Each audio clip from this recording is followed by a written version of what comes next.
It's not, we're not guides. We're not anything special. We're just a bunch of Arizona rednecks that love to hunt, fish, and have fun. So I'm originally from Arkansas. Grew up with a raccoon as a pet. I remember feeding it Cheetos, and if you took away the Cheetos, he became irate. Archery is not convenient, so you got to close that distance and make it count. Jeremy called me and said, hey, we got a lion. Get over to, such and such a spot, stat, man. And I'm like, I stood up in disbelief, like, you saw it? And they're like, it's on the doe now. Mason's hiking his ass off. Hiding from some antelope. Mason's got me in the full sun because Jeremy's sleeping. Sam's eating a damn sandwich. The only people working are me and Ashley. This is an epic opportunity and a once-in-a-lifetime moment that we all shared together. And honestly, I wouldn't trade it for anything. I'm very happy to be there and be a part of it. Hi, this is Josh Deards from Hunt 3A, and you're listening to Living Country in the City. Y'all ready for your dose of flyover state spirit? Straight from the concrete jungle? Well, put down your latte and pull on your boots. It's time for Living Country in the City. Here we are, another episode of Living Country in the City. Want to say a big thank you to Sawyer Products for sponsoring the podcast. We have actually been out here in Arizona making prodigious use of the sunscreen and insect repellent. Absolutely. Mm-hmm. I will say we were out doing some predator hunting the other night and forgot to. I had all my gear soaked in the permethrin and forgot to put the rest on my face, like the little spot on my face that was showing. And Thank basically it was... God, that was the only part of his face showing. Yeah, it happens. I was crawling in gnats until the second stand through some of the spray on, and they hovered, never landed. Definitely never landed. It was awesome. No, I'll be honest with you, dude. The way that stuff works on mosquitoes was freaking crazy. Yeah, we Incredible. deal with a lot of that stuff while glassing, and Gnats. it helped Cut a them lot. through. Arizona monsoon season is no joke on these little bugs, man. Brutal. So if it works out here in Arizona, it's got to work for y'all. Make sure you check out Sawyer Products. Some awesome water filtration, insect repellent, first aid, and sunscreen. Give them a look at Sawyer.com. All right, y'all. Well, we are here. I am out of L.A. officially. I packed up all my crap, sent it up with my dad in a U-Haul up to Northern California, and made my way out to Arizona to hang out with some interesting fellows. Interesting to say the least. The Hunt 3A guys. That was us. Why don't you all introduce yourselves? I'm Mason Deards, Hunt 3A. I'm his dad. I'm the old folks. I'm the old folk portion of this project. Hunt 3A is just a group of guys that get together and want to do good. It's aim, achieve, appreciate, and make sure that you're doing right by people. Just help out where you can and make it happen. Keeping We're the morals enjoying alive in hunting. Absolutely. And that's my adult adoptive father and brother. I'm Jeremy, and we're here to make you laugh and have a great time. So Josh is the old guy of the group, as he stated. He remembers when what was the joke, when the Dead Sea was only sick? Yeah, Exactly. Ross would know about that one. Mr. Ross. Ross would know And about that yeah, one. we definitely can't start this podcast out without giving a shout out to the man himself. Raise a glass, everyone, to Everybody. to Ross. Yep, to Ross. Ross. Ross right here. Ross, I'm sure- just for everybody that needs to know, Ross was an old man that we met on the road the other day. Dirt road, way back in the hills. He was lost. He was semi-lost, looking for an antelope. But I'll tell you what, Ross had let us know that he's killed the Big Ten, man. Yeah. And that's an achievement. So we all took the time to sit back and listen to Shake his the hand. knowledge, shake the guy's hand, and give his wife a wildflower. Oh, yeah, definitely. Gave her a nice yellow sunflower. But now we all respect Ross. We don't know his last name, so if y'all know a guy named Ross out there Big putting Ten. along, Probably with the, 80-something. Who's hammered quite a few antelope in Arizona. dude, for First sure. day- first day First antelope. day, as he Yeah. always told Yep. us. Drawn made sure 7 to- times.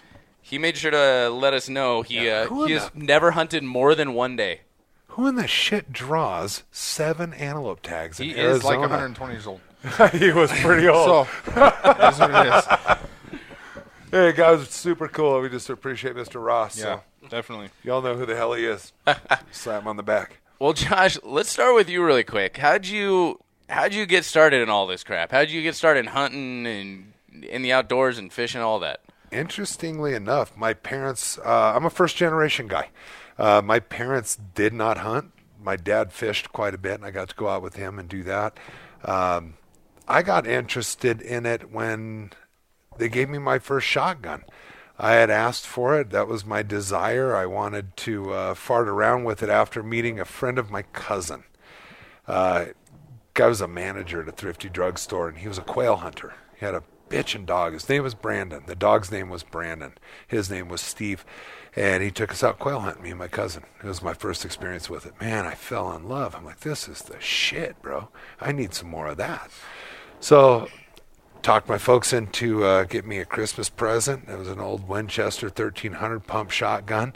They got me a Mech 650 reloader, and I reloaded all my own shotgun shells without a frickin' scale, bro. That was a little sketchy, but nonetheless, I did powder. it. Yeah, you know, I mean, it's powder. What the hell, right? Now I know much better. But got into it from that point on. I was a first-gen guy. Got into predator hunting. Got into a little big game hunting out in California. Sam and I share a very, very similar past. I was just outside of L.A. and felt the need and the desire to get out and hunt more. When I could, as soon as I could, I moved with my family, packed them up, and we took off. We headed for Arizona where we could do some big game hunting and kind of take off in that outdoor lifestyle. Mason was 3.5 and 4 years old when he was under his first shotgun. Oh, here we go. We all know Sam, right? He's taking a selfie right now around the table. We're doing a little Instagram story here right now. Yeah, he's going to interrupt me. Thanks, pal. There we go. Appreciate it. Yep. So that was pretty much it. I got into it, got my son into it. He enjoyed it. He's far surpassed me as an outdoorsman I don't at know this about point. that one. Dude, I do. it's reality. Is what it is. You know, here I am. Still respect I'm the hell getting out to of be an old man, and he's a young and up-and-coming buck, super strong. We got on the scale this evening. I won't tell you how much he weighed, but I've seen him pack out more whole mule deer on the back of his pack than anybody else. A ram too, and a full ram. Yeah, and a bighorn sheep, Arizona bighorn sheep, and he's strong as an ox, and he gets it done. We love it. We enjoy the outdoors. As you know, it's kind of who I've turned into, what I've wanted to be, and Mason's taken it a little bit further now. And it's not that we're not life now. It is. It's not. We're not guides. We're not anything special. We're just a bunch of Arizona rednecks that love to hunt and fish and have fun. Well, that's the first thing you told me coming out. You're like, you're about to hang out with a bunch of Arizona hillbillies right now. Right. That's for fact. And how much fun have you had, Sam? Oh, geez. I have honestly, my face, I'm not sure if it's a little too much sun or just from grinning too much, but my face hasn't stopped hurting because of that. I don't think we've stopped smiling this entire time. It's smiling, it's laughing, been an and talking experience. crap. It's one wisecrack after another with us. I mean, the reality is we're going to get into our week. You coming out for your first archery deer hunt and all of the trials and tribulations and the fun stuff that we've gotten into this week has been absolutely There's been lots epic. of firsts, lots of great experiences happening this week. Lots of once-in-a-lifetime experiences this week. Yeah, that's for sure. Oh, yeah. Are you talking about between you and Sam? Definitely. I wouldn't trade him for the world. I know you wouldn't. They're just adorable over here, I'll tell you what. Adorable. Thanks. So, Mason, obviously, I think we have a general idea of how you got into hunting. Yeah. So what's your earliest memory as far as hunting goes? All the sparrows in the dairy farms. killing pigeons, sparrows, rats out of the hay bale rafters, everything. Yeah? That was my that was the start to it all. Rocking a little 1022 or No, pellet gun. Okay. I think a lot of us, even me raised in the middle of the suburbs, that was my I don't know. I think that should have been a premonition for me that I was always destined to end up here. And I Anytime. had a chopped up 410 shotgun. I had a flip-flop butt pad on it. Hey, dude, I worked that shotgun. Yeah. Length Sick. of pull was was perfect. calculated. It was a 1901 Sears Roebuck ladies shotgun, a little 410. Yeah, it was. Made a little man out of it, though. Oh, dude, I cut that barrel down. It was California, so it had to be 18.5 inches long. So I cut that barrel down, and I cut down the stock on it and put an old flip-flop off an old, just a piece of foam rubber on the back end for a I think it was recoil an Old pin. Navy flip-flop. That came from Hey, don't, Nice name drop. Hey, don't dog me, man. Hey, I like those. Hey, Old Navy, if you're looking to advertise on the Right. podcast, Hey, let's get that what's done. up, Old Navy? We need some butt pads on our shotguns. Yeah. Maybe some extra padding on the. You know, Hot 6 can use one of those things. You ever looked into That thing's nice firearms? and light. We're going to take a moment to hear a break from our sponsor, Old Navy. Sam can pull some Old Navy schmedium shirts off. Medium. Schmedium. Oh, Lord. Anyway, yeah, that was the earliest, best memories I've had. It's up there. Back before there was pressure, however much fun you go out and have, there's always going to be, you get drawn for like a once in a lifetime or, once in every 10 Which years is kind of currently tag. happening. Exactly. Right. A rare There's tag. always going to be pressure behind that. There's a lot of pressure. There's something to be said for just going out and plinking at some sparrows, right? Yeah, definitely. I would definitely raise my kids that way. So we got the adopted son. Hey, guys. Now, You can see why he's adopted. Hey, you guys. Hey, you guys. Jeremy came into our life. My wife and I, and Kathleen. Which, by the way, I want to throw some quick props out. Huge. Oh, We have two ladies in our lives that have absolutely been backing us up 1,000,000% on everything we do, and that's Mason's love of his life, Ashley, and my wife Kathleen. Kathleen spent weeks getting us all ready, and always does, making She sure is that a we have winner. food, and Ashley's up here maintaining glassing, making it happen, helping us with the hunts, and not only Putting that, but up with she's a bunch of dudes and holy shit, right? She's becoming part of the and- family, that's she's for sure. making us sandwiches and cooking dinner and doing as much freaking glass work as the rest of us, and we really appreciate those ladies. And I'll tell you what, coming up to this trip, between you and Kathleen sending me photos of that food, I was dying because of my move. All I was eating was takeout. Let me tell you what. They used to make me lunch for the next day. Yeah, I was still telling you about how you came into our Well, life. let me just man. tell you, your wife makes amazing tacos, and I would give anything for another taco. I'm just saying. Damn, dude, she needs to come up this weekend. Yes, please. Kathleen, if you're listening, please come up this weekend. That's going to be like way afterwards, but Anyway. nonetheless, Jeremy, about 3.5 About Yeah, 3 about years. 3 years 3 ago. years, definitely. I was on the old Facebook, which that's an interesting thing. Back enough. in my day, we But- had Facebook. I was chiseling stone, but he was on the Facebook and he came up on one of these little fishing sites I was following and says, "Hey, I'd like to take my daughter fishing in the city here, and I just don't even know where to start." So I reached out to him and I said, "I do, and I'll help you out. So come over to my place Saturday morning." Before the sun comes up, right? This is creepy shit, right? I mean, I'm gonna bring my 5-year-old daughter to this stranger's house, and we're gonna get in this Ranger, and yeah. I brought him over, and we went and we fished the local canal down in Arizona, down that runs through Glendale. CAP.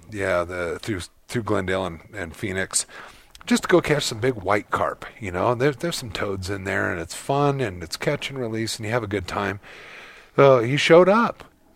I mean, who the hell has balls enough to show up somebody's house before dark? Let me tell you, I was strapped. we were both strapped. I didn't know who the hell was going to show up. Right. I'm not a raper.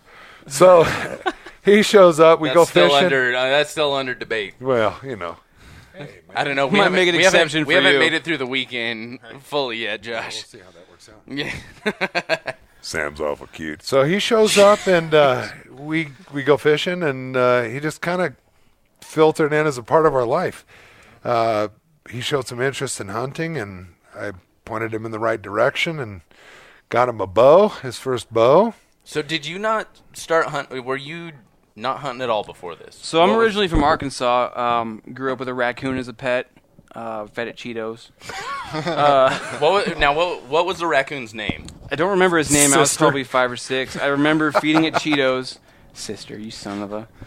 I remember feeding it Cheetos, and if you took away the Cheetos, he became irate. So we did not. I named him Frito. I remember my earliest probably hunting experience, besides fishing. I fished since I was the littlest kid. But hunting, I remember carrying a 10-22 and walking through the woods and popping anything that moved. You know, squirrels, raccoons, The chipmunks, the neighbor, my sister, whatever. Popping everything ever since. Yeah, so, you know, I definitely grew up with the bug, but it was probably later in my adult life. You know, I'm 30 years old. I remember it's probably later And that single I picked ladies. Up single, if you were Redhead, looking, blue-eyed, just super beard. ojos azules, as they say. Yeah, I remember definitely. Predator hunting is my go-to thing. He's You our guys predator can have boy. your big game hunting. Give me a little bitty fox in the hills, and I am happy. We won't tell you what he's doing with that fox. Hey, don't ask, don't tell is my motto. Yeah, so met up with Josh and picked up my first bow, and I became addicted to archery. And just the simple, you know, having to tune your body to hit the target is awesome. It's definitely cathartic and definitely where I want to Did be. he use The look around the table. Wow. He used the big word. Wow. Wow. So A couple more of these double L7s, and I will say more words. All right, That's we all know who studied up before this podcast. I'm gonna read a thesaurus and a dictionary. So Emphasis on the dick. oh shit. So Jeremy has something very in common with Sam. They've both blown up a bow. Yes. Dry firing. Yes. Thought you were over that shit, huh? Oh yeah, no, I think that's probably going to be mentioned on every podcast from here to eternity at this point. So I Is did what a it is, man. small amount of labor for Josh. Did some flooring work. Used to do demolition as a trade. And in trade, I got a bow, a Diamond Infinite Edge. And we began to set it up for myself. And within that very same hour, Blew Josh that says, some hey, bitch apart. don't touch the trigger. And the first thing I did, touch Touch the the trigger. trigger. That's not how that went down. I said, do not ever draw that bow Ever, back ever. without an arrow in it. Well, What'd you do? Yeah, just like Sam, you drew it back. drew back, and it Accidentally sounded like hit a the 22 mag went off inside this little bitty room. Mm-hmm. And I think Josh might have had a heart attack. I definitely shot. Yeah. I'm an old man. I don't do well. Luckily, no injuries. The diamond held up well, even though it did disintegrate. How did it hold up well? Nobody Disintegrate? caught carbon, and that was That was the key. win of the day. Within 2 weeks, I had my next bow. Caught the bug. I had to do it. PSE for life. I'm thinking. I haven't found a bow any better that fits me, and I'm a fan. There you go. I'm also a PSC shooter, but I'm a monkey. Yeah. You know, Ape hangers. I know you shoot a Hoyt, and I shot your Hoyt this weekend. It was actually really smooth, man. I like that bow. But I'm a 32.5-inch draw. I'm a fairly large individual, to say the least.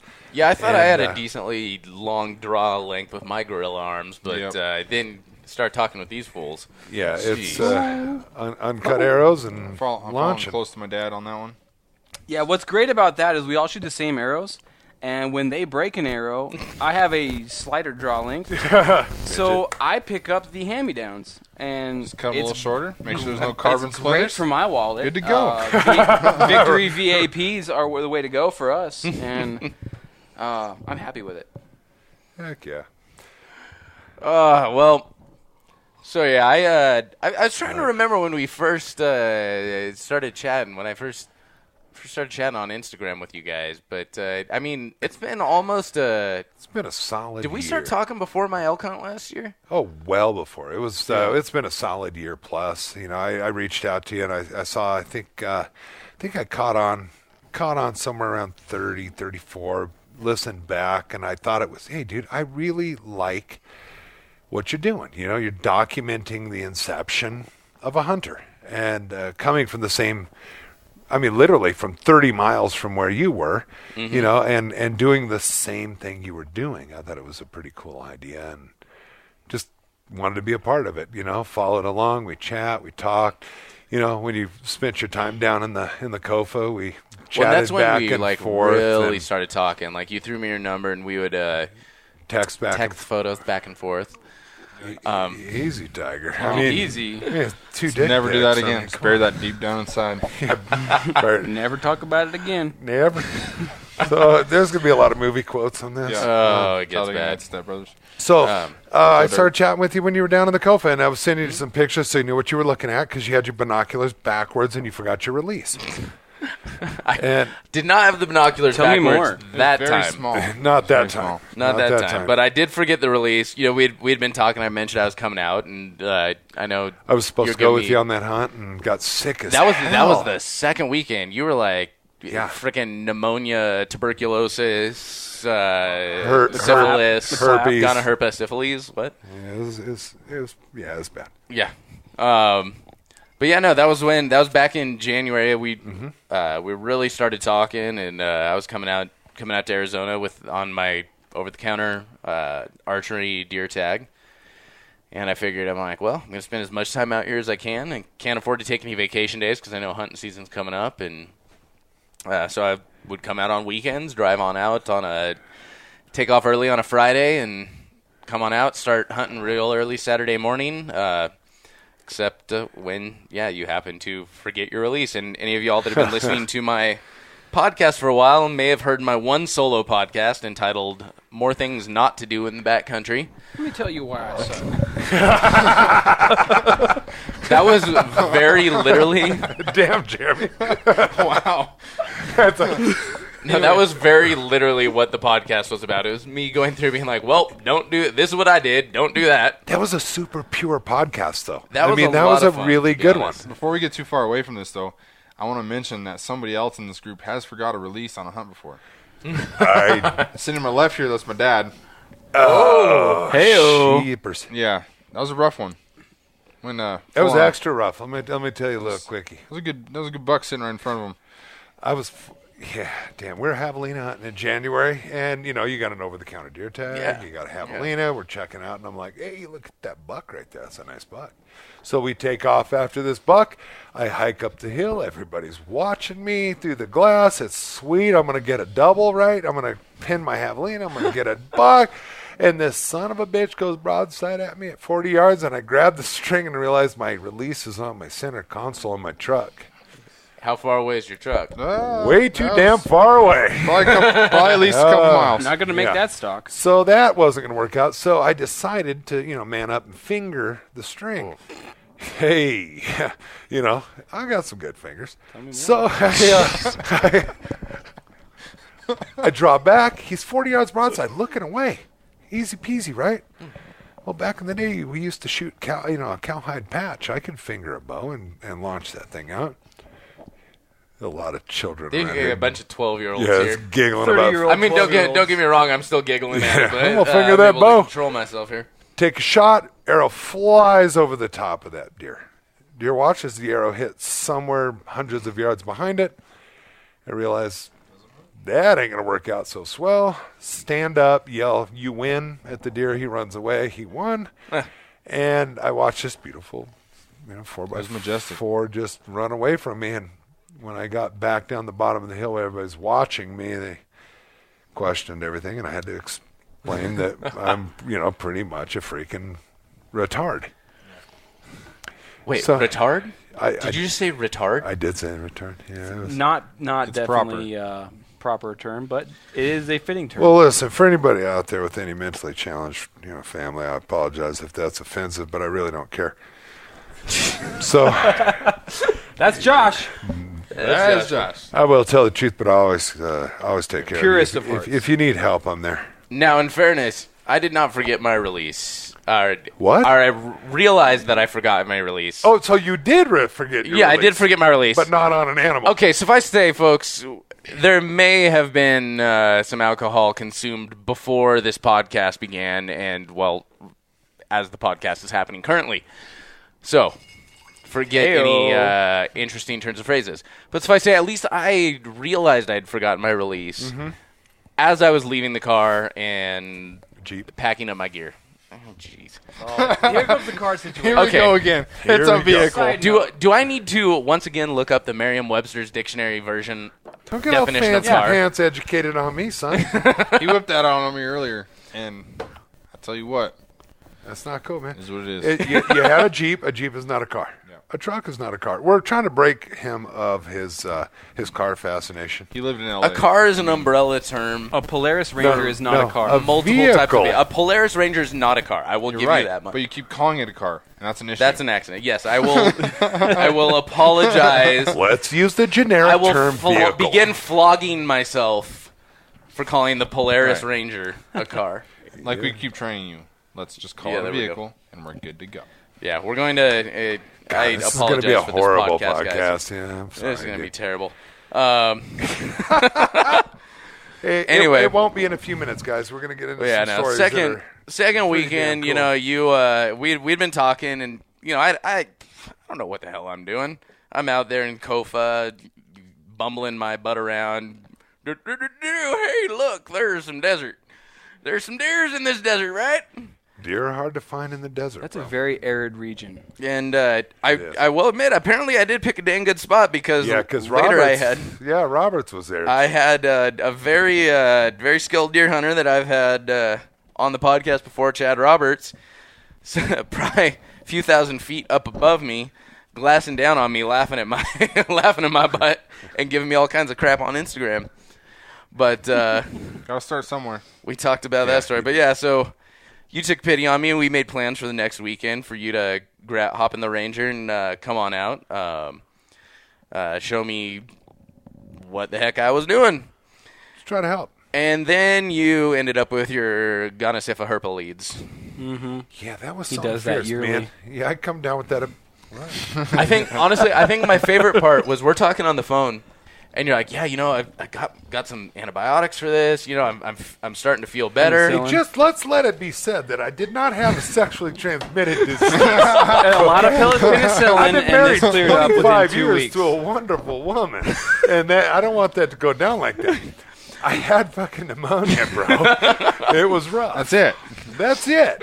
Nothing bad. There was Yeah. no Pneumonia. drip, no clap, No creepy crawlies. No weird polyps bumps. of any sort. Wasn't itching. Did not have a burn. No, Could crotch, urinate freely. no crotchal lice. 0 open sores. That's my boy.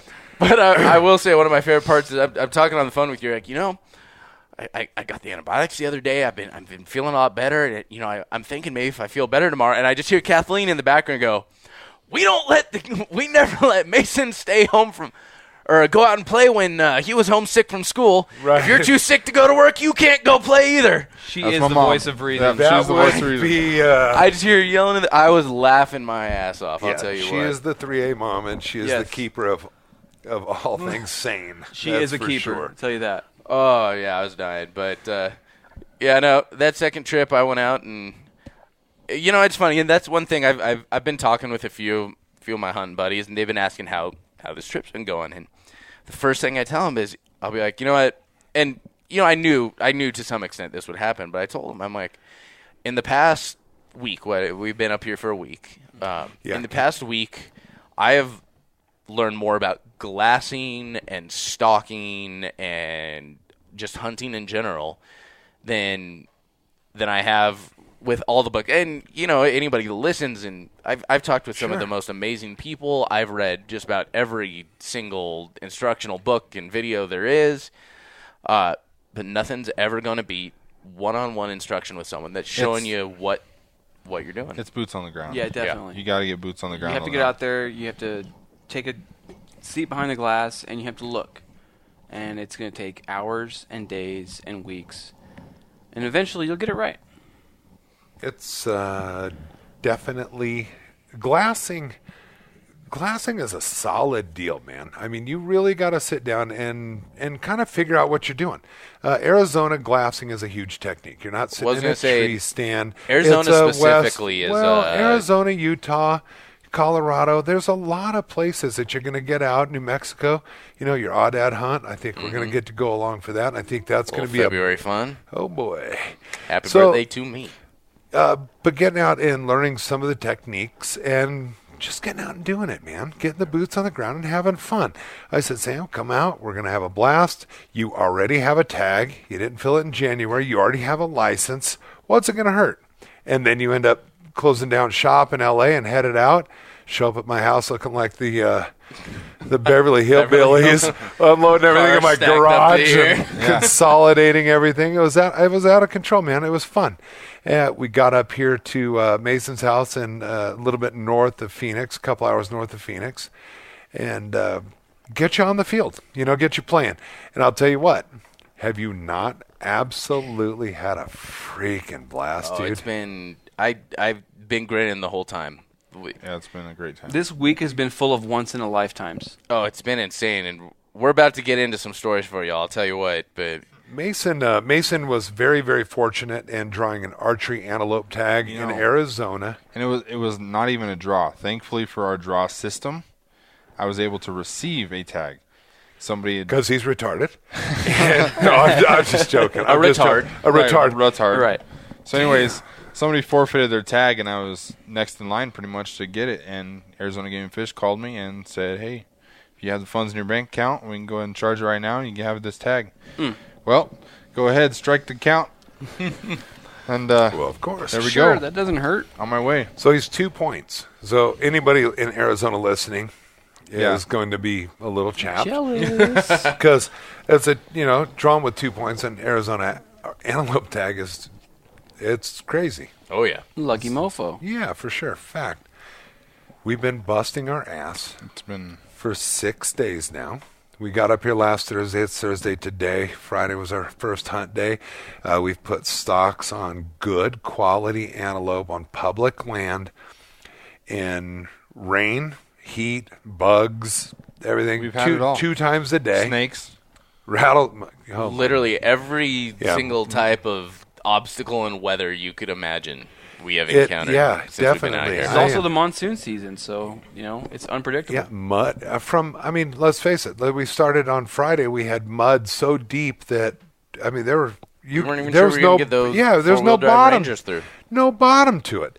And today, it's dry as a bone. Eating dust all the way down the road. Yep. Yeah, the dust sucks. I'm telling you, I'm first tomorrow. I'm going to be in front.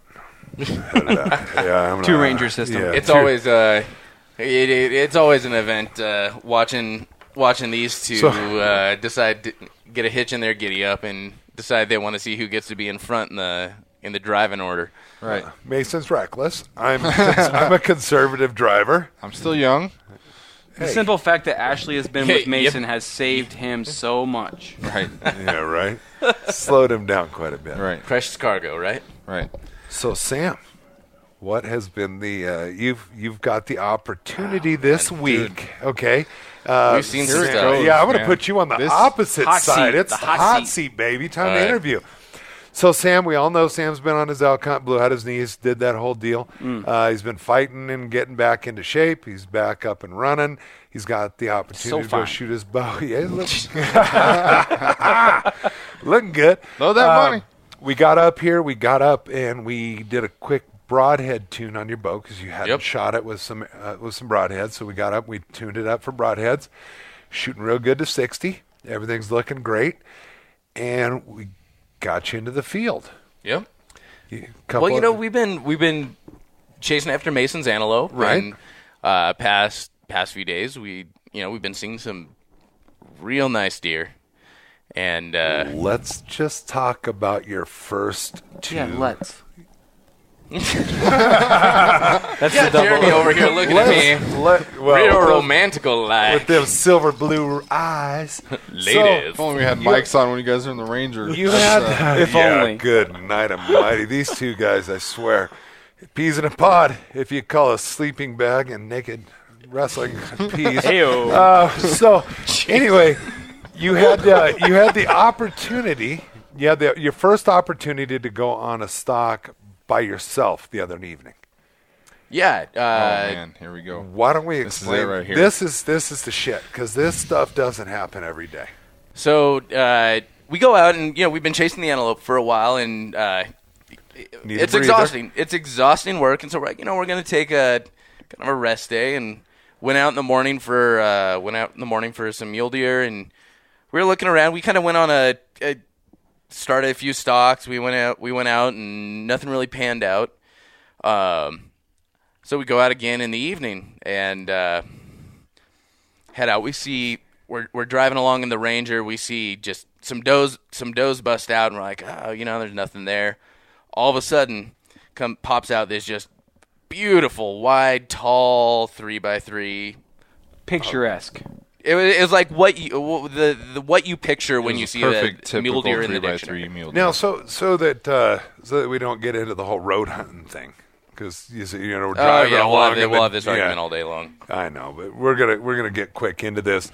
The road you're on is very, very, very far off of pavement. It is an unimproved 2-track, and when you say you're driving along, you're in 4-low putzing through freaking boulders. Yeah, we're trying to get to the next classing spot. We got Jeremy spot. leaning off one side of the 4x4 so we don't fall Let's just off say the I side have of enough counterweight to help you guys out.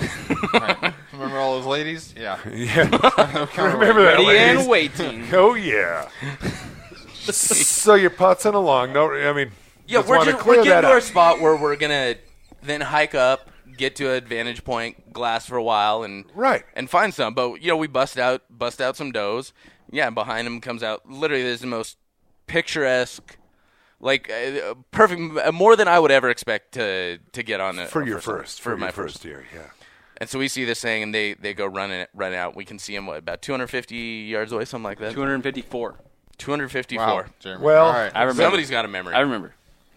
And so, we're sitting there, we're kind of laying out the plan, and they're not in the most opportune spot. We're not. Wind was wrong. Everything was not in our favor at all. Not in our favor in the slightest. So I'm about to go up on this stalk, go up and around a little bit out of the way, and we get all set. We got the team running. We're hiking along, probably about 50 yards into this stalk.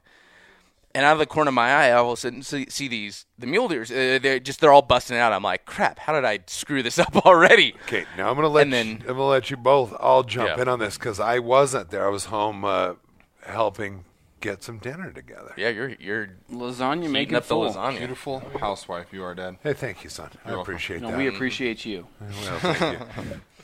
And deer explode. Yeah, so I see him explode out of the corner of my eye, and I turned and. I hear this sound I will never forget this sound. It was unique. It's you know what, growling. Jeremy is an awesome individual when it comes to sounds. What's Go ahead. Sort of like that. Dude, that was really good. That was better than I thought. That was about 10 times better than I expected. Dude, that's on point right there. That was real good. a And then cat of the large variety. Right. And so I'm looking at this. I'm trying to process this because I'm hearing the deer barking. I'm hearing this thing going on. I'm hearing the growling. And I hit a radio, and I'm like, is what a wolf jumping in? What's going on here? So I'm on the glass, and I get to see this whole thing go down. Yes. I see a flash come into the bushes where two does were bedded. The other 4 were standing up with the buck. But I see a flash hit the bush, and tail fly up. All hell just broke loose. It was insane.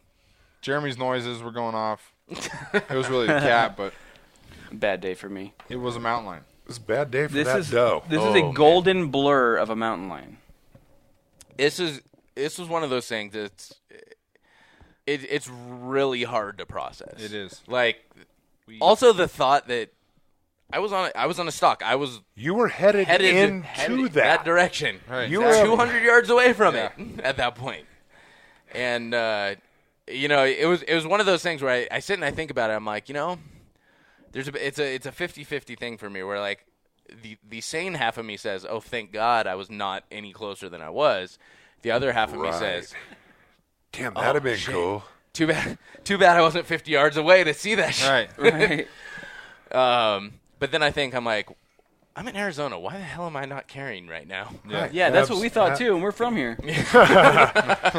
So you guys had zero firearms with you. It was strictly archery. Focused on getting archery deer for Sam. Right. That's our goal. So this cat attacks. He comes flying over the top, and definitely a tom. I got to play with that later in the story. Definitely a tom. Flies over the top, explodes, blows everything out of there. Everything out. So At that moment, That buck was not doing its does any service. yeah, but that dude was out. the thing was, the issue was, I think that the deer was focused so much on us. Even the wind was in the deer's favor. Yeah. If they would have smelt that lion, because he was coming from the south, and that wind was was coming pushing from the into- south to the north, and so those deer had it made if they had anything going for them. But The problem. they let them down. They let themselves down. That's nature for you. Well, I mean, that's a cat. I mean, that's what they do. They're hunters. They're killers. And that was the second cat we saw the day before. Let's stay on track with this one, though. Anyway, Hey, back that's to a the good main question. story here. Yeah. Hey, So whoa. anyway, the cat busts everybody, and Sam. Is, So I'm sitting there. what's an octopus? I'm bush? sitting there looking at like. I'm like I'm definitely not going in there, but what's going on? I get on the radio, tell Sam, hey, you need to Get come your back. ass back here. I think it was more explicit than that. It was probably more explicit, but we'll keep Yeah. it tame. And Why not? I come running back, and I'm thinking to myself, I'm like, wait a second. Yeah, Josh has a line tag, and so I'm running back, and I'm like all excited. I'm like, I'm getting ready to be like, we should call Josh, and these guys are already on the phone with him. We had this sixth sense with each other that I was already on the phone. We have a pretty good dynamic between the three of us that It's 3 hearts beating as It one, happened really. to be the It's- one it's a beautiful area thing. in the That is entire really nice. hillside that had LTE service. So I was able to give Josh a call. He has the tag and the rifle. He was about 9 miles away, and he Made got it there. He got there in about 4 seconds. 3.2. You know- Yeah, it's hauling ass. He gave that ranger the old Dukes of Hazzard treatment, and Yeah. Scared the crap out of a Pee-wee football league. Oops. Hey, delete that part. Uh, So, I cooked out there. I got the phone call from Jeremy. I'm sitting on the couch waiting for the lasagna. And holy crap. Mason says, hey, we got a doe just killed by a mountain lion. That was Jeremy. Oh, no. Yeah, you know what? I'm sorry. Jeremy called me and said, hey, we got a lion. Get over to, such and such a spot stat, man. And I'm like, I stood up in disbelief. Like, you saw it? And they're like, it's on the doe now. It's on the carcass. On the doe in the bush, pulled her in there. He dragged that doe into the bush. 254 yards away from us. That's where it was. That's why Jeremy knew that range so well. So long story short, I cooked it, 1,000 cc's to the floor, and made record time getting there.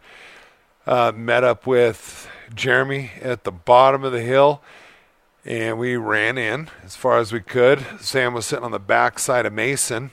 whoa. Easy. Hey there. Whoa, I nobody did was not on roll that anybody's way. lap. We've already established I have a reiterate girlfriend, Ashley. So So, I was yeah, he was on the over back the edge side of the trail hill to by make the sure you bush. guys Yeah. didn't come hauling ass over.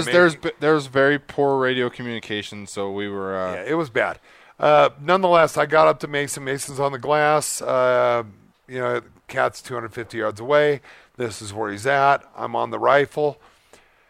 And I have, in my lifetime, I have killed and taken a lot of animals. I've fed a lot of protein to my family. And I have never, and not being, conceited or weird or stupid, but I've never had buck fever. Never in my life have I ever got the shakes, any nerve issues, until after the trigger pull. And then I break down, admittedly. This time, I hit belly. Mason guides me in through the glass where I need to shoot and where he's at. I see him in the glass, and my nerves go nuts. Just completely haywire. I lost it, man. I freaking lost it.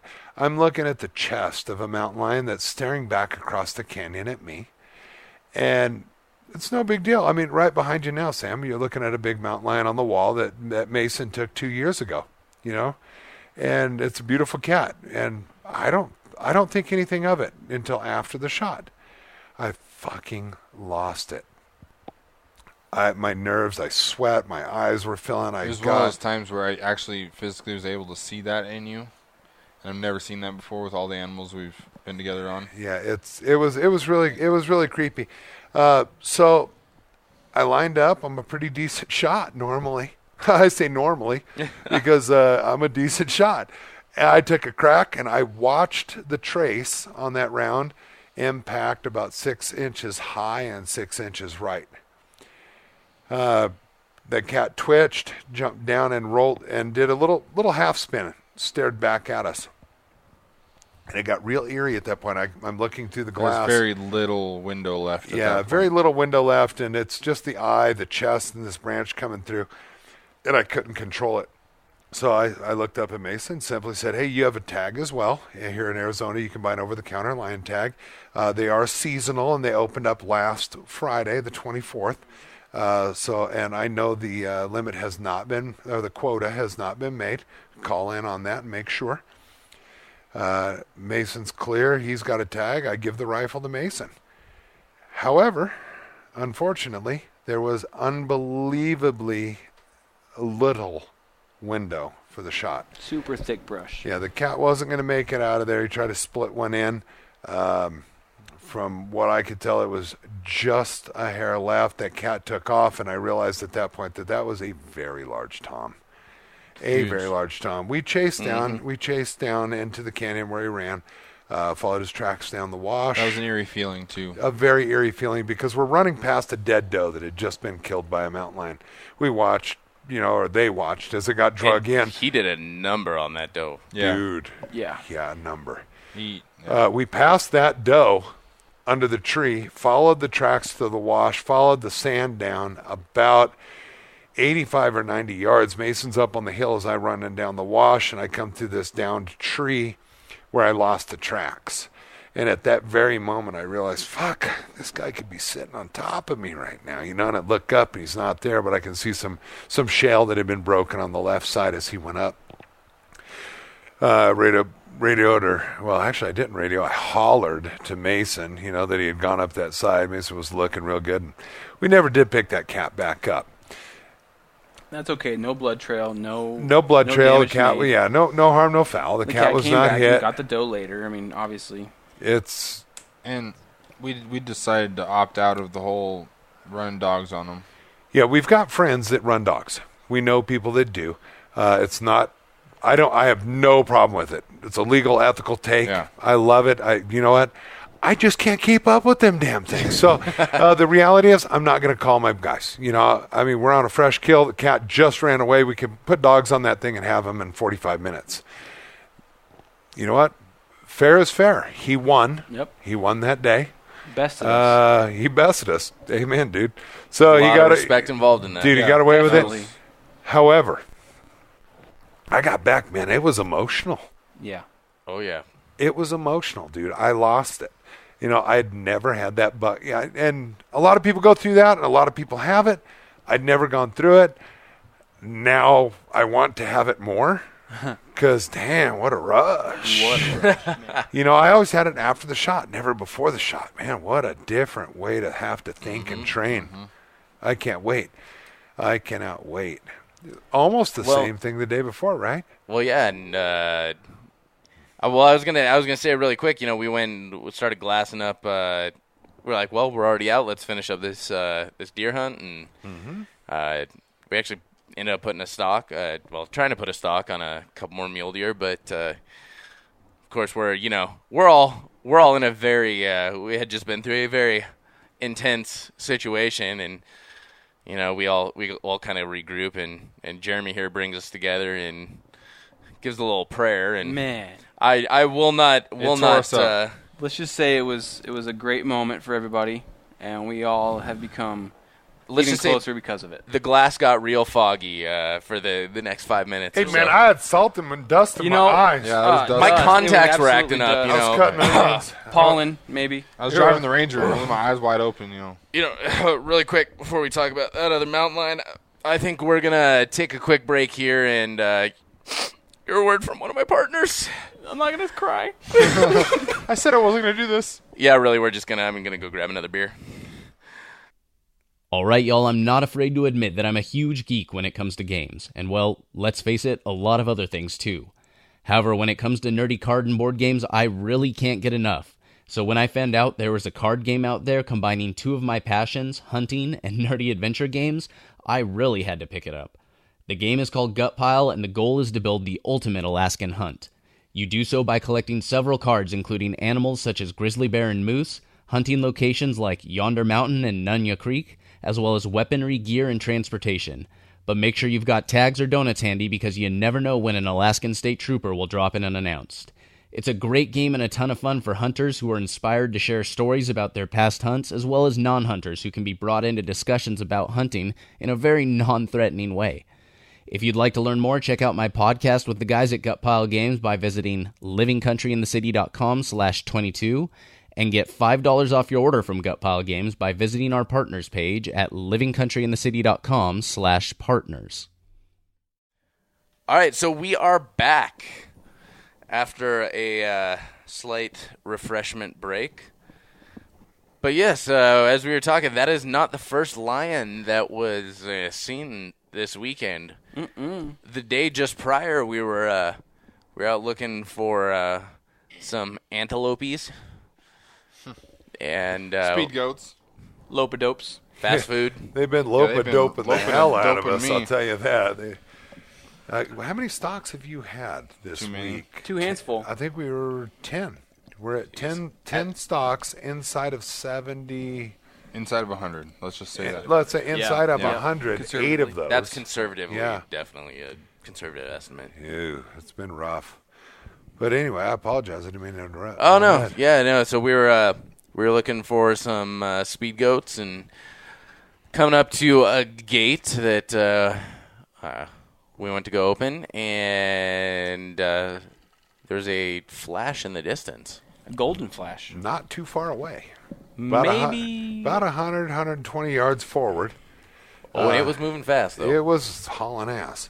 So a mountain lion cuts out in front of us. I jumped out of my rig, grabbed the gate, opened Instinct. the gate. Well, actually, you know what? I take it back. This was before we even got to the gate. You saw that flash. and Very so we, close to the gate. Close enough for me to sprint yeah. to it as an old man. Old man. Easy, Tiger. Whippersnapper. So I sprint to the gate and open up the gate and yell rifle. And Jeremy's already grabbing the gun out of the back. Hands it to me at the gate, and we proceed on foot. And I'm sitting there in the back seat going, "Dur, dur, dur, dur, dur." What's You just thought happening, you were going to y'all? roll away and Looks die. back and looks at me and says, "Hey, what do I do?" Get Just there. sit there. Just sit there I was like, do I drive up to him or let him run? and do nothing about it. They're on foot. We hauled ass. I'm, as we've already mentioned, you bastards. I'm not so young. I'm not in great shape. I'm a professional drinker. I like my cigars a lot. And Jeremy, I mean, let's face it. Look at that fine I could physique. lose a few. Yeah, that's a Counterweight. hell of a physique. Working on it. I'm working on it. So we go hauling ass after this He's thing looking through good, the by the way, brush. ladies. And, we're closing the best we can. And we hear on the radio, go left, go left. Mason's in the back, sees a flash to the left. So we proceed left as fast as we can. Sprinting. I mean, But I thought I was not fast. I was going to die. Well, your sprint's not fast. Yeah. So we still need that barefoot race. So anyway, we lost that cat. Yeah, but those 2 cats that we experienced in those 2 days were 25 miles apart. Mm-hmm. And we got a lot of cats in Arizona. I think the last Game and Fish head count or guesstimate is the best they could. And they do a great job doing what they do. The biologists here in Arizona are fantastic. It was about 7,000 cats for Arizona.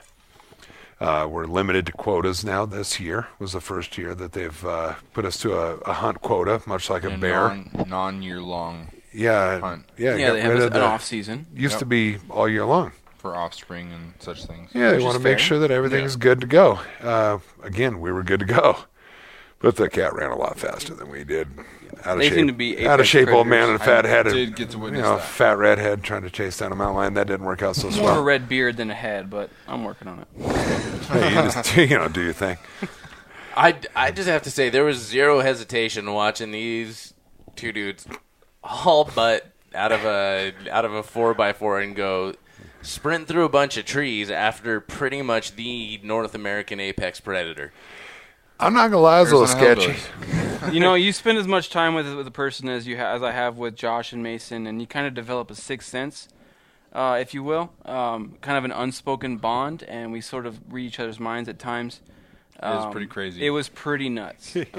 I'm not one to say that I would ever sprint after a lion, but after this last week, apparently you are someone that I'm was sprint getting after that a lion. lion, bro. Turns out you need CrossFit. Hey. If anyone out there has some CrossFit hookups, let me know. Yeah, it was that was fun, man. Yeah. That was really fun. And how much further had we gone? Maybe another mile. And how many deer have we seen on this trip? Oh, it's been nonstop. I mean, back to back. I mean, Dope. we've seen a Dope. lot of. I mean, the same few antelope herds, but we've seen a lot of them. But I mean, it's just been Consistent. nonstop deer in between those antelope, nonstop. We've always been seeing them the whole time. They're always in the background of our antelope glass. Constantly. We're sitting there. We're like, oh, there's another deer. Oh, look, there's another fork. There's all there's nonchalant. another. There's a 3x3. There's 3x3. a 3x4. There's a club. There's a Yep. And we It's- want to get Sam his deer, so it's not just about Mason getting his antelope, but if we see the opportunity for Sam to get a deer, we will take the time to put in a true effort to get that. And I mean, today was definitely, especially today, was definitely the definition of that. And we need to get into that. Yeah. We probably should move forward into that. We've had some fun times. We've been through some pretty crazy stuff. God, man, we've just had a freaking There's not been a blast. single. We've talked about it. There's not been a single day that has not been packed just with stalks and a lot of exciting action. I mean, Hands down. and we've been trying just about everything with these antelope for sure. We have. They're It's been a rough one on me. but- tricky little bastards. I mean, let's talk about that for a second. Yeah, for sure. We can talk about my deer in a minute, but Let's just say if you are a successful archery antelope hunter, you are a BAMF. You are one cut from a different cloth. That's for sure. Like Ross. good old Ross. Good old Ross. Well, even Ross said archery antelope hunting. Yeah, It's not a thing I no think more. because his shoulder was bad. Different but- discipline. Right. Yeah, it's a different It's a discipline. different discipline. I mean, you can only put a 800-year-old parchment through so much. Dude, that guy was crazy cool, though. I'm made of papyrus. I mean, I wrote He could have vows talked to us for 6 hours. That's for sure. He and would have not kept going. heard half of it. Yep. Yep. But yeah, So talk to us, Mason. what did you wait before we even started? What did you expect this to be like? I don't know. I expected to go into it after a lot of scouting, finding all these antelope that I've been looking at. Because both of you have been sending me pictures and telling me about the this. legwork has been done. There's a lot of legwork, preseason scouting done, locating them, locating where they drink, locating where they've been rolling through, the whole Bedding, nine, feeding, everything. cycles. And I expected to roll in there, typical fashion, and just doing work. But it's not like that. There's a lot of different things that come into play with antelope. It's been absolutely incredible being able to watch someone you raised through some swarrows out there. So, you watch your kid out there and he's just busting his balls, man, trying to get in on these things. We've tried a couple of different decoys. We've tried, standard hunt tactics. We've radioed in. God, man, you're a tough son of a bitch if you've got it done with a bow. That's all there is to it.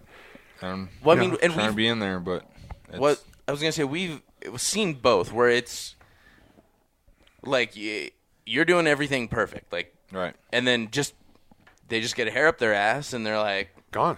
"No, we're done with this Yep. spot," or. And that's the buck thing with one. antelope. Yeah. You got to use the terrain, the wind, They're everything so shifty. to your advantage because they're an open country animal.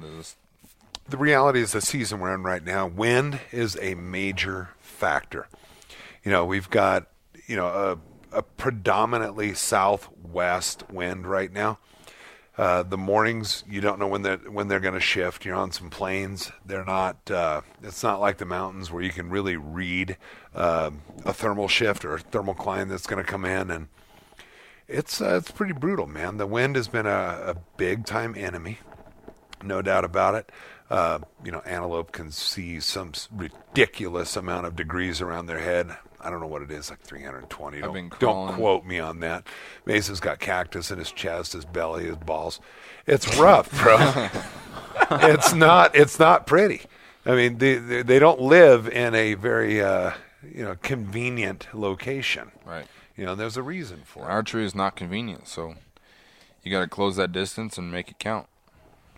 With one arrow and make it a nice, clean, ethical shot, which I'm not going to go outside my comfort zone and shoot a 80-yard, 90-yard, 100-yard plus animal, because that's not what I practice for. I practice 70 and under. The reality is I've seen him do it. I've seen Mason go to the range and shoot 90 yards, shoot 100 yards, and clean. Very, very good. Out here in the West, we do a lot of long-range archery, and you practice for it. But of course Mason has a big heart, and he doesn't want to maim an animal. He definitely wants to harvest it cleanly. So, if it's not there, it's not there, and we will continue the next day. Well, that's one thing When you say he has a big heart, are you calling him fat? No, I'm just saying he's a loving person. He's big boned. He's a giver. Let's just say that. For sure. I will say that's something I've really noticed in my time with y'all is, we're on public land here. We're running into other hunters. We're dealing with, ranchers who have grazing rights on the lands, and there's absolutely other considerations involved in that, as far as gates and livestock, and there's a lot involved. And I really respect y'all's attitude with this. You're very respectful of the other ranchers and all of that, and when other hunters are coming around, we ran into that the other night after we saw the lion kill when we were on that stalk. Yeah, that was absolutely. We were sitting there glassing. We glassed up a couple of bucks, and all of a sudden we noticed there was a ranger way up the way, and there was a couple of guys putting a stalk on it. And the first thing out of your guys' mouth wasn't like, shit, I hope they blow this stalk. It was, oh, should we phone scope this so we can send it to him? How can we link up with them and get them on so we can help them out? Yeah, let's get down there How and badass see would that what be? we can help them with. Yeah.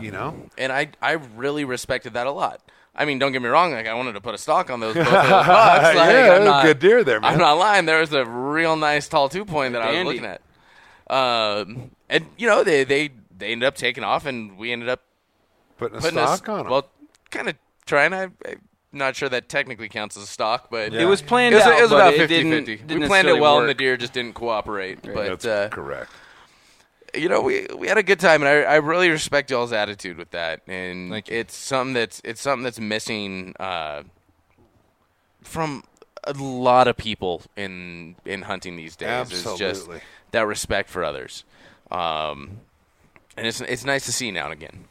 Well, I'll tell you what, man. That's disrespect goes very, very short with me. Mm-hmm.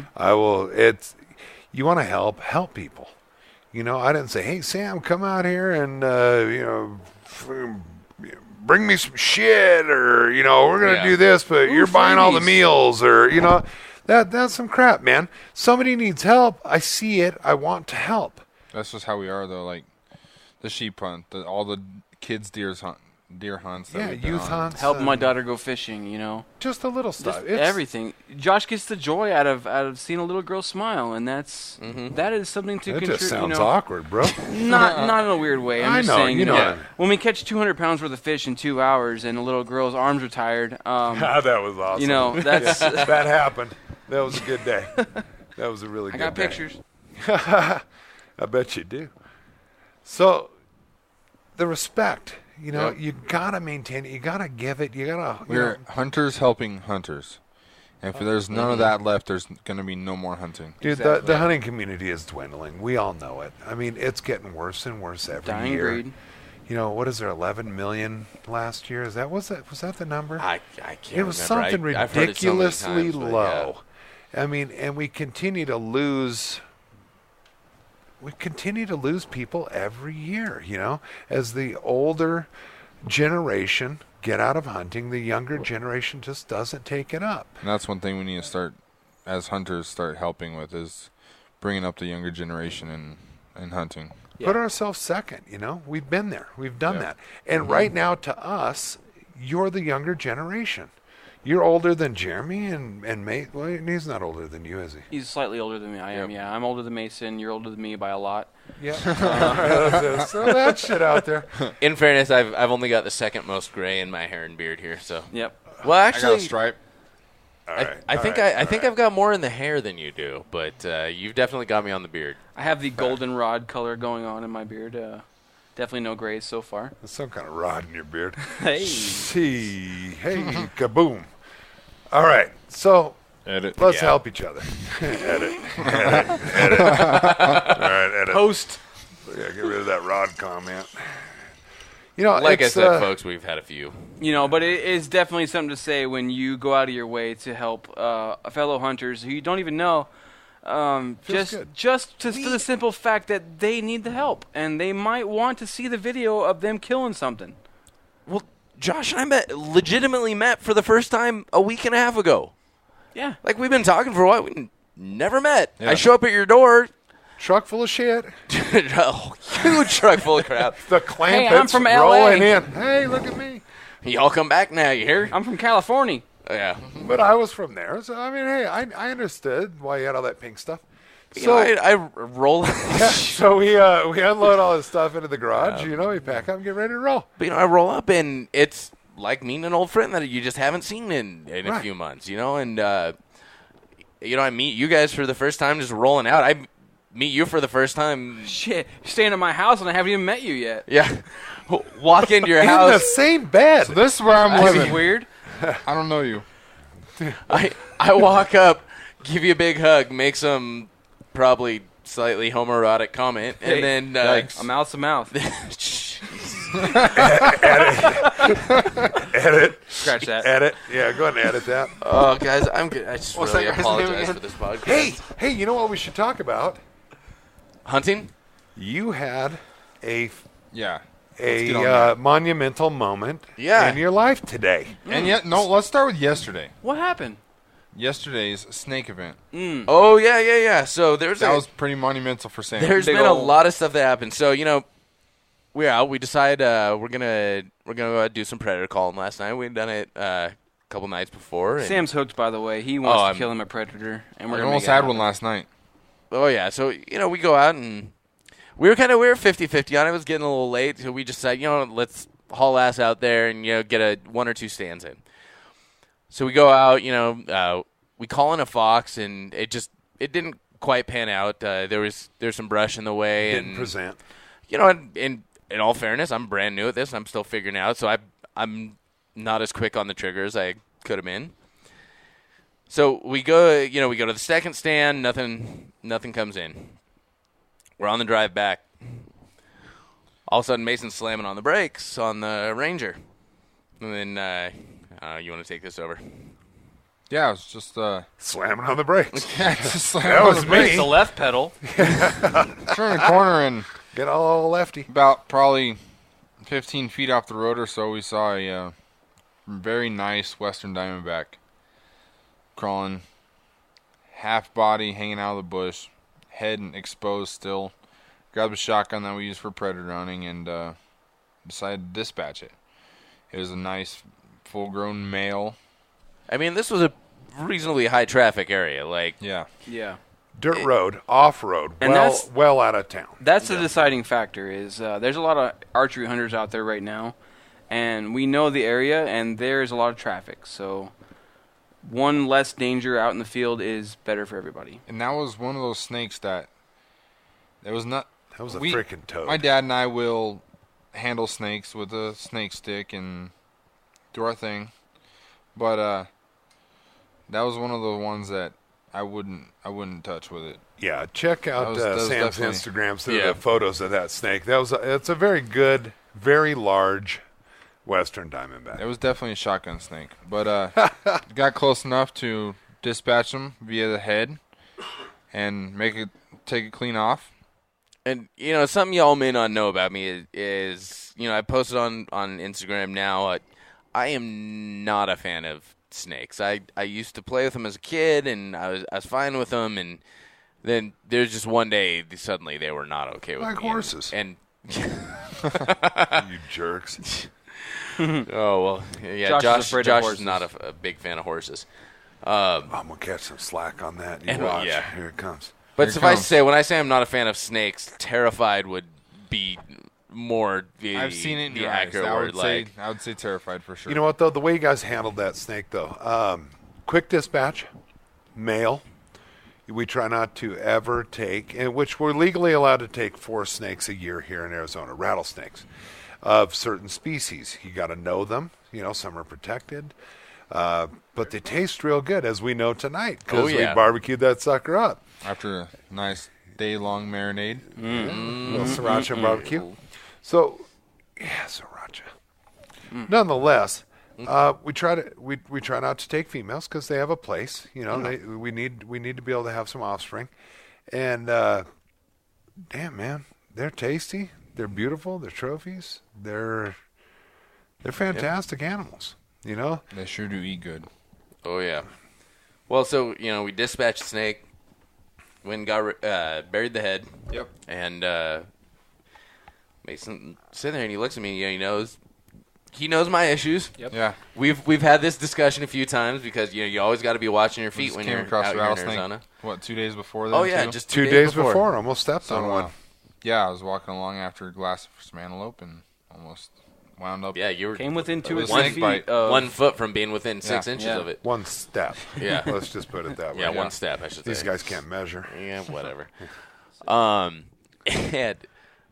yeah, so we've had this discussion quite a few times. But it's like, well, you want to pick this sucker up, and I'm like, No head on the snake at that point. no head, and I'm like, yes, I want to deal with this issue I'm having, and after, well, so I couldn't get myself to reach out and grab it, and so Mason steps on basically the nub where the head used to be, because these suckers, if you don't know much about snakes, these suckers will keep twitching for Hours. Their nerves 6 hours will after continue to go. Yeah, there's a nerve reaction there. There's They'll strike you with what With- used to be a head. what was where the head formerly was. the head mount. So they'll get your blood pumping for sure. Oh yeah, and so he's like, all right, here's the deal. I'm gonna step on the nub here and reach down and grab the snake, and I have a moment. So I'm about halfway down. It took about 3 tries before I could actually get about halfway there. About halfway down, I look at Mason. I'm like, I don't think he's gonna fuck with me right now, but I'm just gonna cover my base. I look at him. I know remember these guys right now, and they're definitely gonna mess with me. I've spent about a week with these guys. I'm like, all right, this is one of those times I really need you to not mess with me. And he's like, I got you. So, I picked it up, and it's just the most bizarre feeling. You see something without a head on it, and you still feel those Have it moving around the those muscle muscles contractions. moving and the muscle contractions and all that, and it's just insane. I mean, and this was not a small rattler. Like By this any was means, that was a pure, beautiful specimen of a western diamondback. We're like dealing with about a 3.5, almost 4 foot snake. Yeah. With the girth of probably a racquetball or tennis ball. Yeah. It was a very large snake. I say the word girth and everybody giggles. Really? Seriously? I'm a child. Hey, everybody else. Jeremy, wow. Sorry. Sam laughed too. Yeah. So, but it's a girthy snake. It's a lot of muscle, and the head size on that thing was. it was that was a monster, friggin' enormous. It was huge. And I pulled out the stick and showed Sam that the fangs. Jeremy is losing his mind right now. When Mason whips out his stick and shows Jeremy whips out the stick and shows Sam a snake. Yeah. No, I showed him the fangs and showed him that the head can still move when it is disconnected. Disconnected, And that's it why will still bite. That's why we get rid of and properly dispose of the head, because it can still hurt somebody. You can envenomate. Oh, those things are That's insane. not a word. Is that a word? It's about to be. Envenomate? is now. If it's not, I'm I'm giving going you to an envenomate. Envenomate. Wow. Vodka and Venomate. Dear Webster. All right, right, so I'm deep into the double L7s here. You can still get jacked up. How's that? Yeah. You don't want Yeah. to step on one by Anyways. any means. So Sam picked up the snake. Picked up the snake. We got it. First use of my kill kit.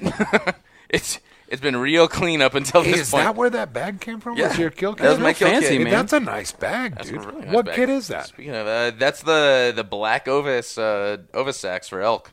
Really? That's the miscellaneous bag. Hey, That's where the back straps go. hearts and livers need need love too, you know? Hey, reflective. Lungs, too. You find that stuff in the middle of the night. Yeah, those are nice bags, man. I liked them. They washable? Yeah. Sorry, I didn't mean to Oh get yeah, off. no, I didn't mean we to get gotta off the wash story, the musk but off of that. But yeah, we came back, we skinned it, and it was still moving. I could barely hold on to that bag. That thing was. Yeah, we taught Sam how to skin a snake for the first time. If you seen the Instagram video, it's still squirming in the sink there. So It's pretty gnarly. clean, gut, skin, and mount, right? Yep. We went Yep. through all the process. Then tonight we cooked And it the up. same time frame while they were mounting, I was marinating. yeah, the background noise in that This video guy's is sitting there. We're Mason. trying to do an instructional video, and Mason's got a bottle Barbecue of sauce barbecue was 3/4 full, all right? So, Jeez. Is that what them fart noises was? I Yeah, thought you had some.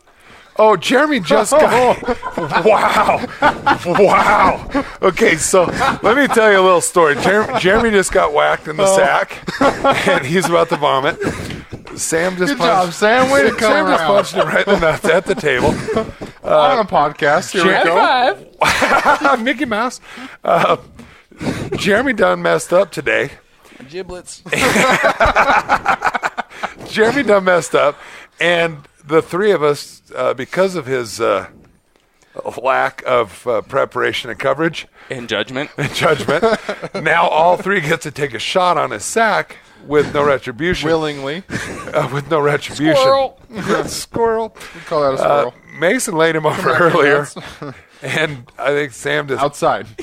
Dude, don't puke, bro. Seriously? I'm good. Don't puke on the Are podcast. you crying? Woo! Are those tears? Yep. Ashley, get a bucket. Okay, get back. Hey, back to the snake. Yeah, so we cleaned the snake, we mounted it up, and we're gonna at some point this week. Wow. Found an opening, and he took it. Yes, he did. I've been waiting for that for like an hour now. Dude, you walloped him. Look at him sweat. That was pure. His That was- lip is sweating. I laughed because I deserve it. He really messed up.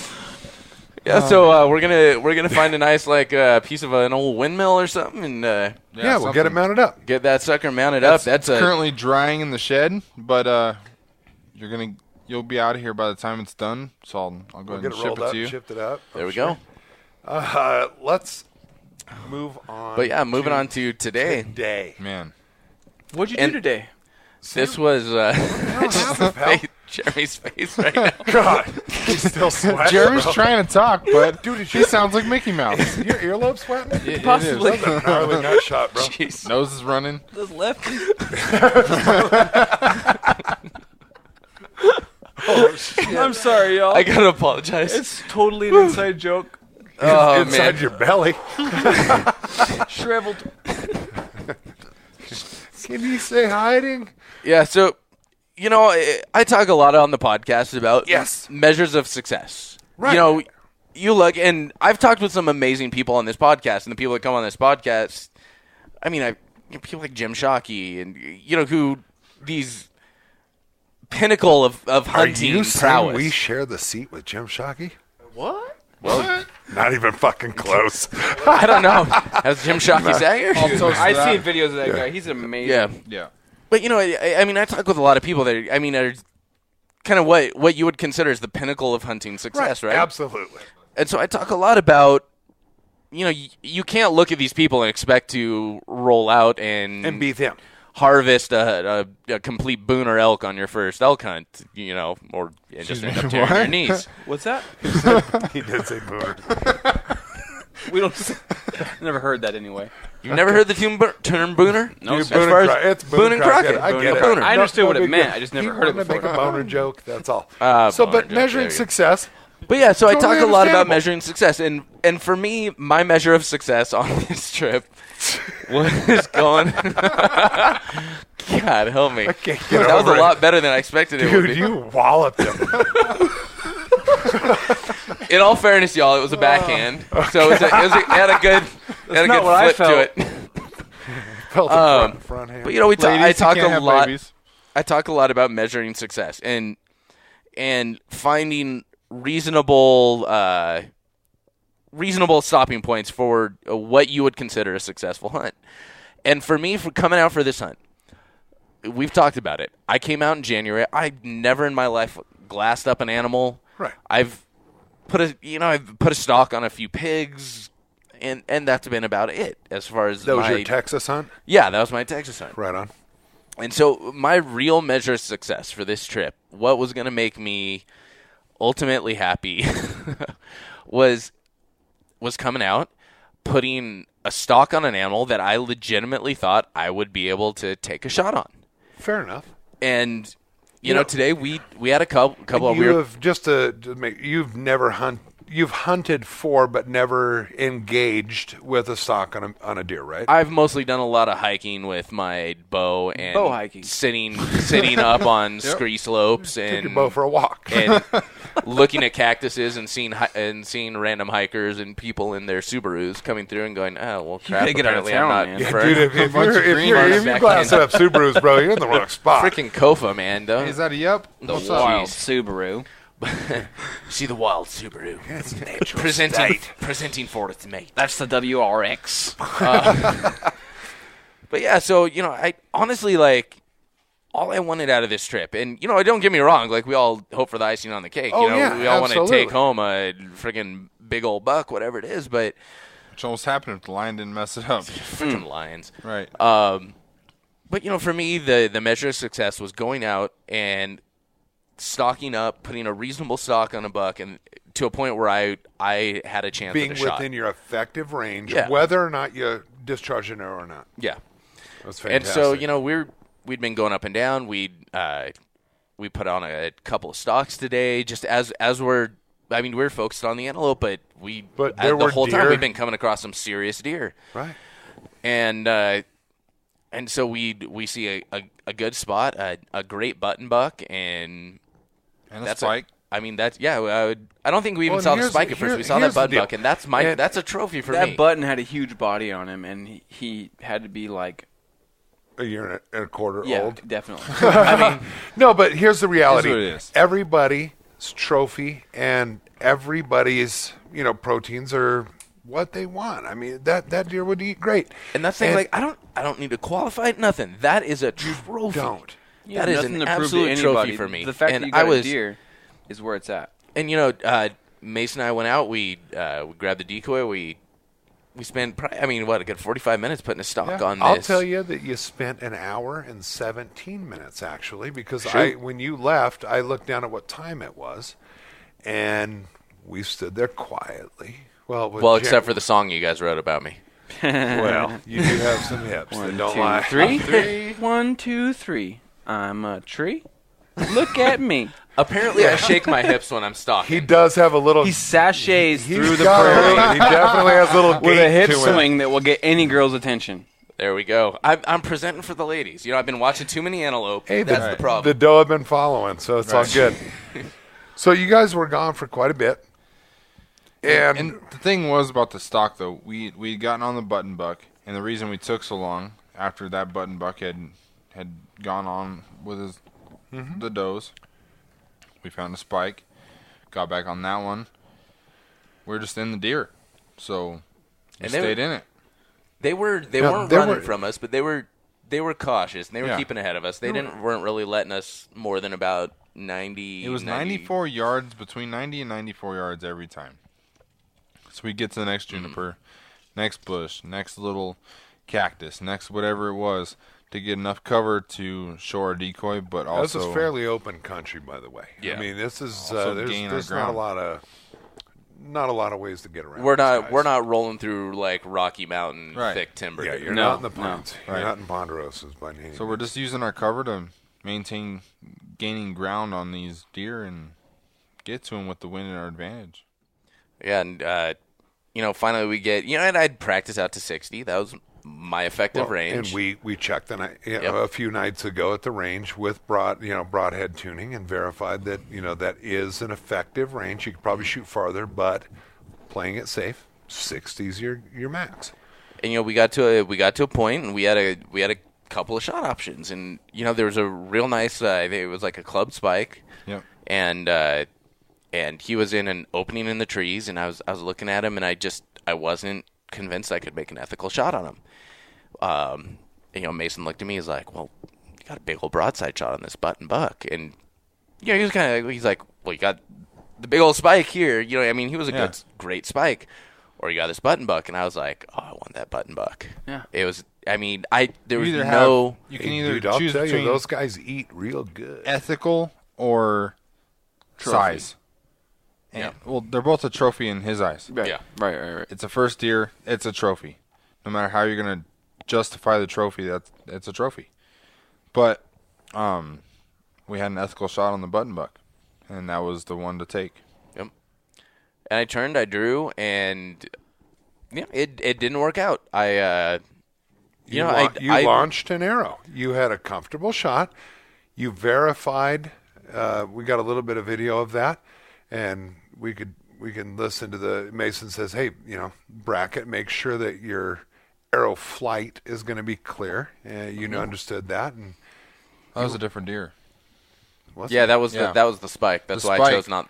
Oh, the spike, we had a gotcha. gap in a bush for vitals, but there was a bush at 20 and he was at 60, so I just made sure that he had a good. Gotcha. His 20-yard pin was clear and all that good stuff to make it through the gap. But then we had that button at 60, and that's my max range. So that's definitely not. an easy shot for me in the slightest. Max effective range. Yeah, absolutely. Yeah, and it. It's not an easy shot, but it's something I knew I could make ethically, and it didn't work out. I took a calm, collected shot, and sometimes just a little outside. Just a little outside. Swing and Actually, miss. just a little under. And I have all three pieces of my arrow now. Those Arizona rocks don't mess around. They are very unforgiving. Never had a pass through on one. But What, the Arizona rock? Yeah. Never had a pass through on an Arizona rock. But the tags are really easy to get at here. Oh yeah, big time. Make puzzles out of them rocks. But that's the amazing thing about this now is, like we discussed, you choose your measure of success. Mm-hmm. I've achieved that already. So now, everything else is icing on the cake. And you know what, dude? That's a freaking fantastic way such of... a great place to be. It's a fantastic way of thinking about things and putting it into play. If you go out every single time and you say, "Hey, I want to accomplish this fraction of my ultimate goal," and you accomplish that fraction, and you take that piece and you go and you go and you go and you build and you build and you build, then you get your deer, then you get your elk, then you get your, the next. My wife recently started hunting. I've hunted I've been married 25 years. I've always hunted. And she finally decided, I would like to do that. And I said, how would you like to go about it? And she goes, by size. What? I don't get it. She wanted a fox first, and then a pig, and then a deer, and then an elk, and she wants to work her way up in size. Hey, I don't care how you rationalize it. I don't care how you put those goals together. And it took her, Mason, how long did it take? 4 years to get her first fox? Yeah. That was a great one, too. And she got her first fox. And within 4 months later, she got her first pig. She got her javelina. We call them pigs. I know they're rodents or whatever the hell they are. They make great peccary, collared peccary. They make fantastic jerky. Peccary. Hey, now. Hey, there's the camera in the bathroom again. So she got her pig last year, and it was a whopper, dude. Guts spoiled with that thing. Guts out, 62 pounds. It was a very large pig. And this year, she drew her first rifle tag. Mm-hmm. And for mule deer. For mule deer. And next year, she's already talking about, I don't want a cow, I want a bull. Elk. I'm sorry. Hey, thanks for filling in. Yeah. Jeremy, chiming in the background. Yeah. Not to be anytime you confused with want. livestock. Normal. We're not killing Normal. cattle here. But nonetheless, that's her measure of success Yep. is based on size, and she wants to put that meat in the freezer. Oh yeah. You know, and that I love that. I'm absolutely freaking in love with that. Plus, she can butcher like nobody's business. Heck yeah. She'll Yeah. clean it. I mean, we did that big island in our kitchen. As big stainless steel restaurant prep table is our island, and it's for game meat. You know, I mean, it makes it really Oh, easy to. it Here's works out hoping tremendously. y'all will be seeing that table on a Yeah, how-to dude. video. Amen. Hey, brother. we got 2 more weeks. Or no, we got another week to go to get an antelope. Jeremy's got to deal and a with us deer. for another week, You're welcome and to my house Ashley has to anytime. put up with a bunch of boys here. Poor Sorry, Ash. Ashley. But the reality is, you're judging your goals, your winnings, and everything. Nobody else is going to replace that. That's Yep. not for anybody else to give you. That's for you. And I love that you're doing that, you know? And that's the thing. It's like I've had a successful hunt already. I am not walking away disappointed whatsoever. And everything else, like I said, is icing on the cake. I mean, don't get me wrong. Who the hell likes eating a cake without icing? Right. But, you know. That's the best Yeah. part of the cake. Especially blood ice. I mean, look at me. That's really disturbing, but I like it. Hmm. Got that blood That's ice. pretty Viking of you. Hey, thanks, man. But, you know, It's the beard. talked about this so many times. You know, you measure your wow. That was a Take a two. beer. You're You measure thinking your rattlesnake. success appropriately, so you can have. You know, you always want to shoot for as much as you possibly can, but be happy with what you can get too. You know, find you know Scooter. enjoy the ride and all of that. Right. Did you just You say know- scooter? I did. You said it beautifully the other day when we were on that lion. We're sitting behind the bush watching Josh and Mason go at it with the Wow. lion. We're going for a Let me line. reiterate. You guys were about ready to take a shot at the lion. Right, yeah, there we go. Not at each other. Way better. Way better. You said it beautifully. I would much rather have his stock blown because of this reason rather than I just bump the deer and it runs away. Yep. This is an epic opportunity and a once-in-a-lifetime moment that we all shared together. And honestly, I wouldn't trade it for anything. I'm very happy to be there and be a part of it. I'd trade that fucking moment for a Well, you know, lion you right have now. some shortcomings. Hey. But yeah, Sam, you said it beautifully, and I totally agree with you, and I'm right there with you. That kill or not, I mean that was a moment It for was. all of us to Mhm. share Yeah. and share with our kids. You know, if you have them, or if you don't, God, I hope you guys don't breed. you know, too late. Seriously though, safe. I met with each other. Yeah, though, but The children would be so beautiful. it was an epic moment, and you was. said it Was. beautifully when you Yeah. said that, and I totally appreciated you for it and looked up to you for it because that was a very Well, I am taller well than shared. you, so. And I appreciate Barely. your poetry, man. It's It's real nice. respectable when somebody does that, something like that. Though. right, and It is. yeah, it was cool. God, that was a beautiful 3x3, though. That was literally like the dictionary definition of a velvet mule deer. Oh, dude. As Ranella would say, that was a dandy buck. That was a That- dandy buck. You know, Yeah, absolutely. Well, guys, we're winding down. Josh knows how I always like to end this, so I'll start with him. Oh boy. You know, this is directed at folks that either just don't have the background in hunting or from a place that just is not accessible to hunting. And, you know, say somebody came up to you and said, you know, man, I want to get into this. Like, I listen to all this. I'm super excited about it, but I'm either intimidated or I don't have the resources. What advice, what words of wisdom would you give to someone that wants to get into hunting for the first time? You know what, dude? I'd tell them simply get a mentor. Find somebody that's willing to share their knowledge. Not necessarily all their spots, yeah. but get a mentor. You know, find someone who's willing to share some of their time and a lot of their knowledge. You can sit down with people and never hunt with them. And as long as they're willing to share some of their information and their knowledge, stories, these podcasts, you know, yours and dozens of others have been fantastic resources that have come out lately. And you can You can soak them up on a drive to work. You can sit. I almost spilled my drink. Sorry about that. You can sit in the. You can sit in traffic and listen to them. Not out here. We're having cattle on our dirt roads, traffic. But you can sit around, listen to these podcasts, and catch and suck up a lot of information. Don't take it all for fact. I mean, just listen to this horse shit we spewed tonight. It's Some good old boys. Look it up, research it, homework it, get with somebody who's going to sit down with you and chill. Just have fun. Someone who's willing to share their time in the field, express their honest to God feelings. If they're full of shit, they're not going to help you at all. But a mentor is key. Also, invest in some quality equipment right off of the bat. That freaking bug spray shit you brought, man. Dude.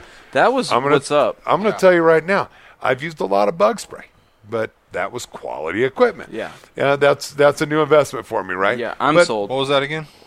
Sawyer products. Yes, Tell you Sawyer, what. thank you so Right. much. Amen.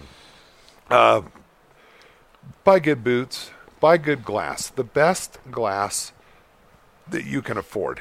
Yep. I didn't always have, top of the line glass. But I always bought the best I could.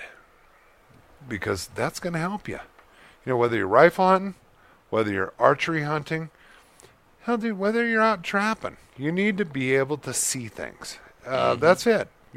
Good equipment, best you can afford. Doesn't have to be the highest dollar, and a mentor. And I think that'll take you a long, long ways. And God forbid, man, don't sit on your butt.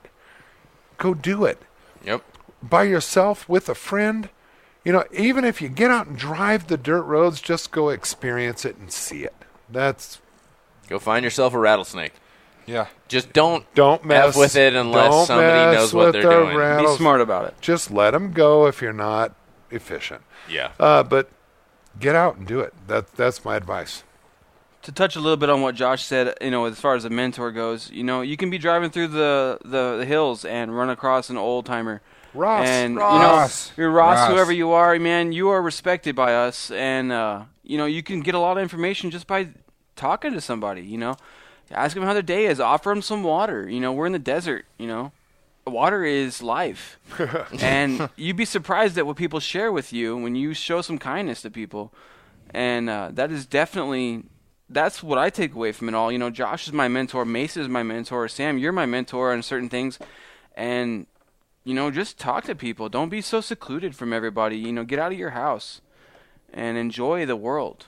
Don't listen to the hype. Right. Like, your trophy is your trophy. That's no matter what somebody says. Social media can sometimes blind you by things, but if you're out there doing your thing by yourself at times, you are the master of your domain, and get it, man. Like you ordered that pinion today. You Exactly. mastered.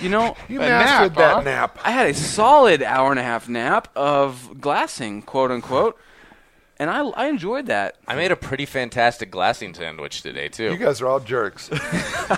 I'm busting my butt. Hiking my ass off. Mason's hiking his ass off. Hiding from some antelope. Mason's got me in the full sun because Jeremy's sleeping. Sam's eating a damn sandwich. The only people working are me and Ashley. Ashley, you're a champ. In fairness, I sat there for a while and the antelope weren't doing crap. Every time I'd look up, I'm like, oh, look, those two switch positions. Oh, look. They're looking in the exact same direction. Oh, look, they switched back. That direction was Mason If they would have left, 20 yards then you away. would have never known when they went. And to be honest, I'm learning. Sam is learning. Mason's still learning. Yeah. Josh is still learning.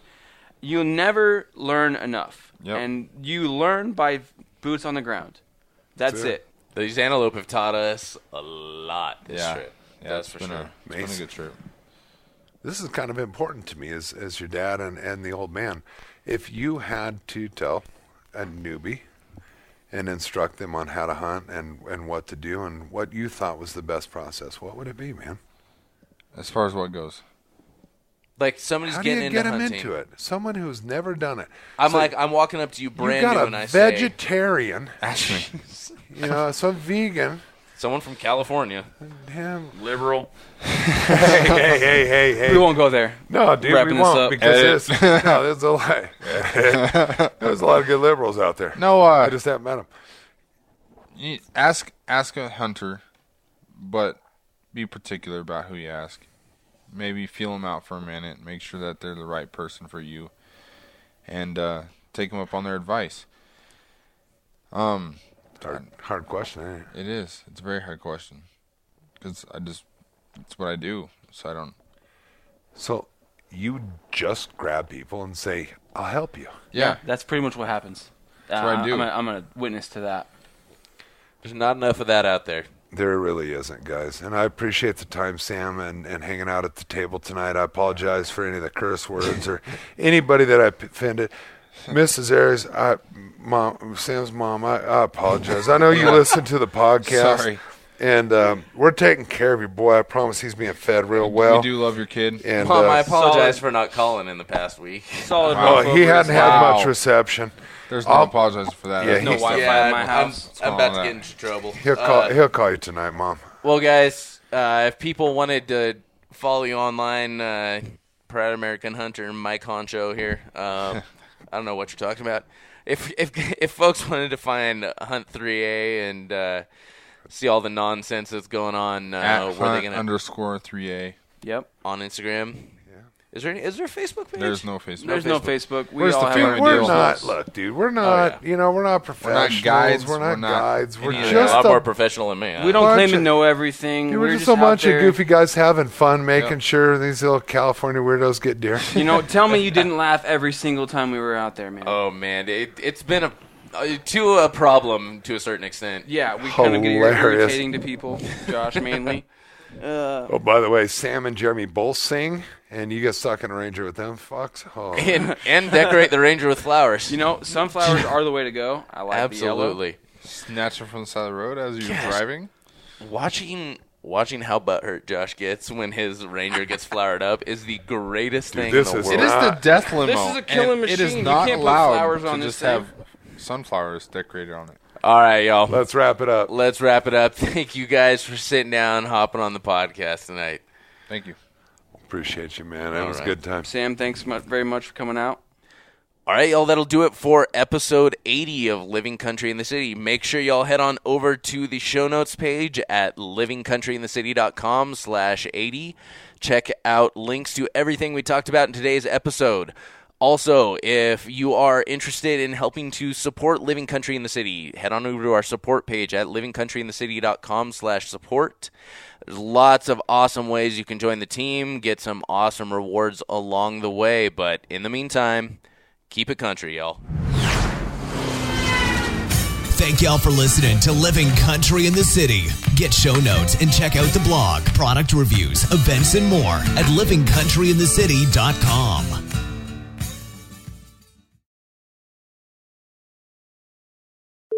Just doing work, you know. There. Ooh, hey. Hear that frog? Sorry about that. I'm not sure if y'all can hear that on I the hope it doesn't. Yeah. Sorry about that. Somebody may have tooted Mason. That was definitely not me. Old What? man. Well, guys, No, but it was just I'm just gonna apologize for this right now. But you don't have to apologize. it's been a week since I released a podcast, so you know, you're gonna be a little thirsty Yeah, for something. enjoy this, right? Have some fun.